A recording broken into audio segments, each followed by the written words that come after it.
Orphee is a poet that is coming to the realization that life has kind of passed him by. His marriage, his career, and all of this is happening as we start this opera. And a cast of characters floods into his life that changes his life forever. And it's a modern story in the sense that it's just a husband and a wife having some trouble, and he's also going through an artistic battle as well, and that's something for all of us as artists that we can certainly sympathize with. We've all had that time when the young person comes into the room that's so talented and we think, boy, am I over the hill? Am I past my prime? So it's a story that everyone can relate to. The emphasis in our production is much more on the idea that Orphee and Eurydice are a couple whose marriage has kind of ground to a halt. They're maybe 7 years into a marriage and they're really having a lot of trouble. And Orphee is a famous artist and he's having a crisis in his career. He's watching the younger generation come up and take over his fame and take over his prestige, and he's very jealous of it, and he's terrified of his future because he thinks he's turning into a failure. So it's kind of a midlife crisis as well as the crisis of a marriage between two people who most likely love each other but have come to a bad place. Eurydice is this sort of young woman married to Orphee.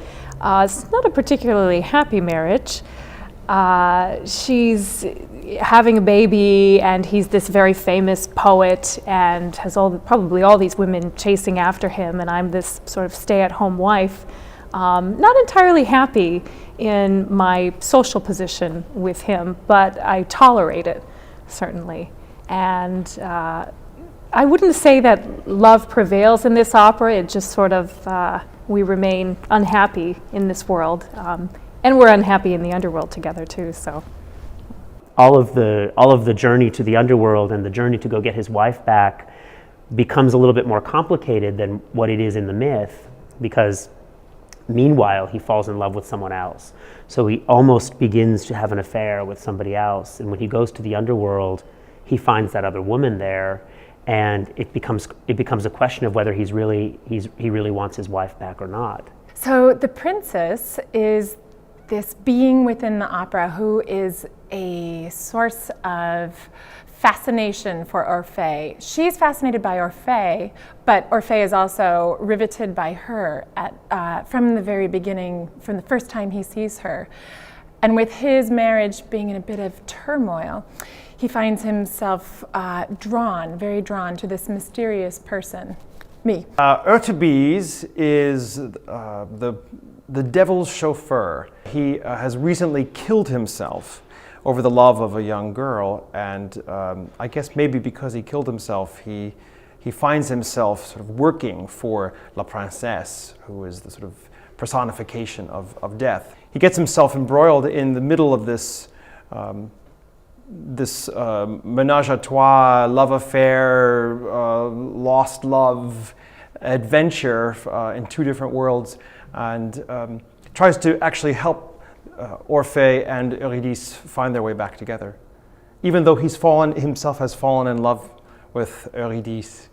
Orphee emotionally is seeing his own marriage dissolve before his eyes, all the while being tempted by this unknown princess and an otherworldly quality that is being presented to him by the princess, by new works, by new words, new thoughts, and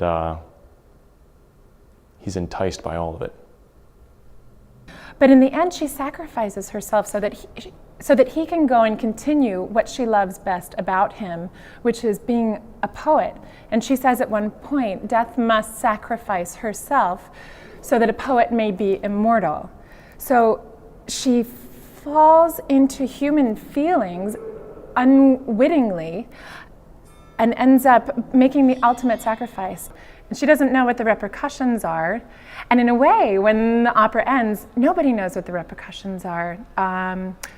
She is taken somewhere else. And it's up to the audience to figure out, oh, well, did she go to a different circle of hell, or is it what happened to her that she allowed herself to fall in love, to feel, to empathize, and to save someone.